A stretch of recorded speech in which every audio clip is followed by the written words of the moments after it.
Welcome back, Tug Addicts. We had a good bit of views last night. We had 87 views, and 11 thumbs up. We didn't have a whole lot of comments, which surprised me. But maybe some of these guys are afraid I'm gonna mention their name. But go ahead and put it up there.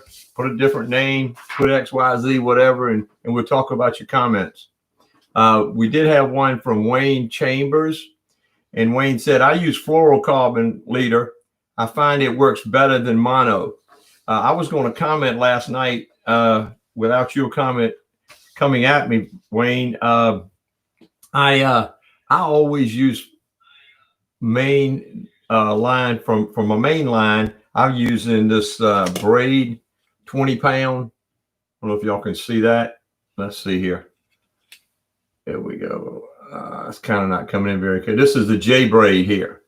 And I use a 20-pound fluorocarbon. I've had very good luck with this particular line. And I've always thrown a monofilament with 99% of my lures. And, excuse me, not monofilament. Oh, wait a minute here. No, I'm sorry, I'm all messed up here tonight. This is the monofilament line that I've used for years. And it's a 25-pound test.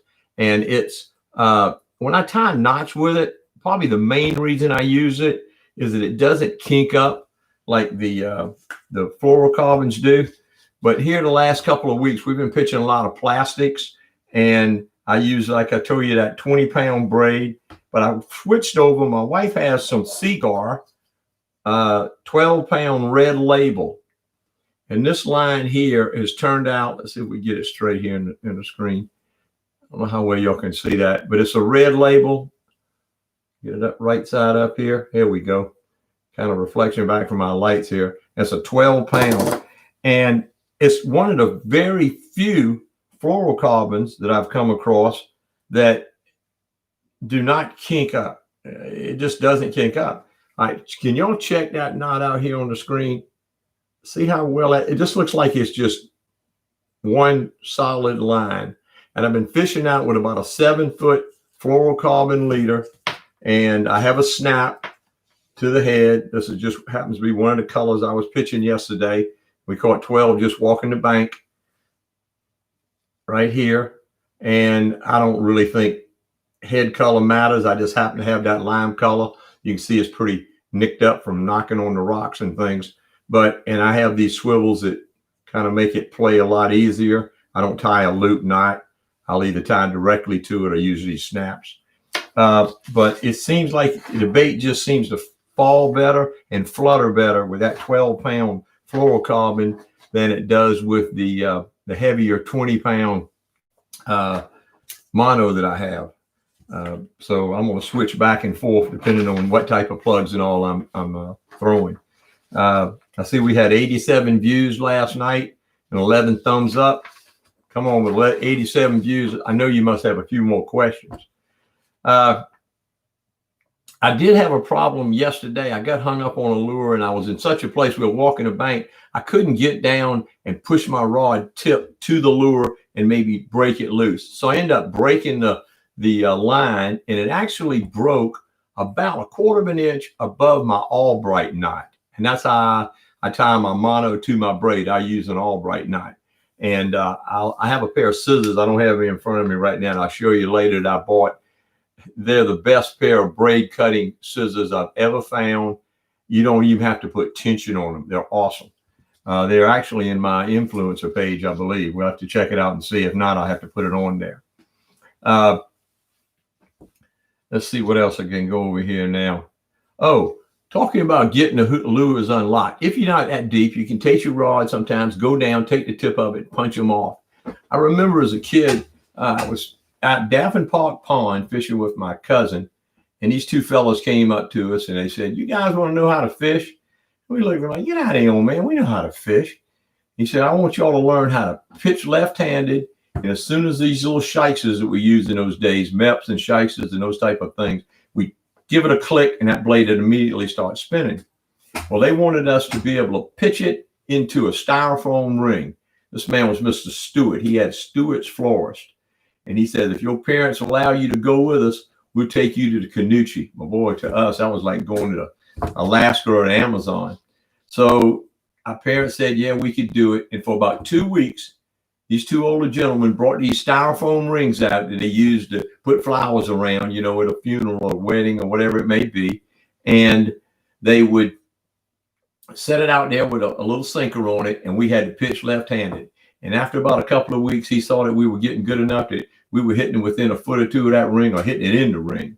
So we go up there. They had these little Falcon Ford station wagons, and it had enough room to put a little scully boat in it. And these boats were beautifully varnished inside with sand, and he made us rinse our feet off, stick it in the water before we even got into boats. And every now and then he said, man, you got to get it up under the branches and quickly get that spinner blade going. But we get hung up. And 2 or 3 times we get hung up. I'm like, oh my gosh, I'm going to lose this lure and he's going to be upset or whatever. He had a long, sturdy cane pole. And the eyelet was just a round ring with 2 places that kind of came off like this off the rod. And then the ring was up here. And he had cut a groove in it with a hacksaw. He would just take it, say, don't get nervous, don't worry about it. He'd take it and slide it all the way down to the lure and just push it and release the hooks. And I didn't lose the lure after getting hung up 2 or 3 times the whole day. I'm going to try to rig something like in my boat, and so I can come up when I do get hung up, just stick it down on that lure and just push that hook and release it. Let's see what else we got on here. Oh, I asked y'all last night, do y'all know what a spleen is in a rod? I'm not going to mention this guy's name. I love him to death. He catches fish, but he went out and he bought a Daiwa Coastal 150. He used mine. He couldn't backlash it. He threw it into the wind with a popping cork. He threw it with the wind. Everything in the world, he couldn't backlash it. But he's tight as a tick. And his wife ended up buying him one for Christmas.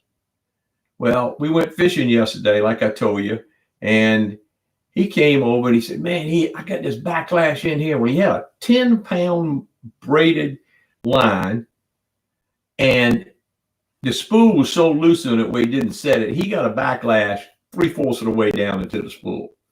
I basically had to cut it out, put on new line, got it on there. And when he walked in, excuse me, I'm getting ahead of myself. I looked at the rod he had it on, and he had it on a bait casting reel. Now, this is a $250 bait casting reel. He put it on a spinning rod, throwing a popping cork. And I went, oh my God. So I said, do you know what a spleen is on a rod? And he said, what, a spleen? No. I said, well, let's see. I brought this up. Here's your spinning rod.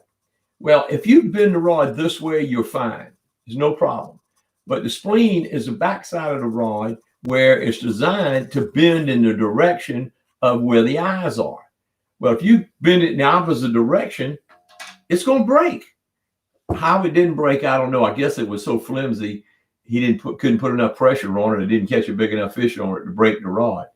But I saw him another time. He had a little Fluger spinning reel, and he put it on a bait casting rod. So bait casting rods, put a bait casting reel on it. Spinning rod, put a spinning reel on it. I've only seen one other person take a spinning rod, have a spinning reel on it, and turn it upside down and reel it the opposite direction. And he caught fish with it. To each his own, I guess.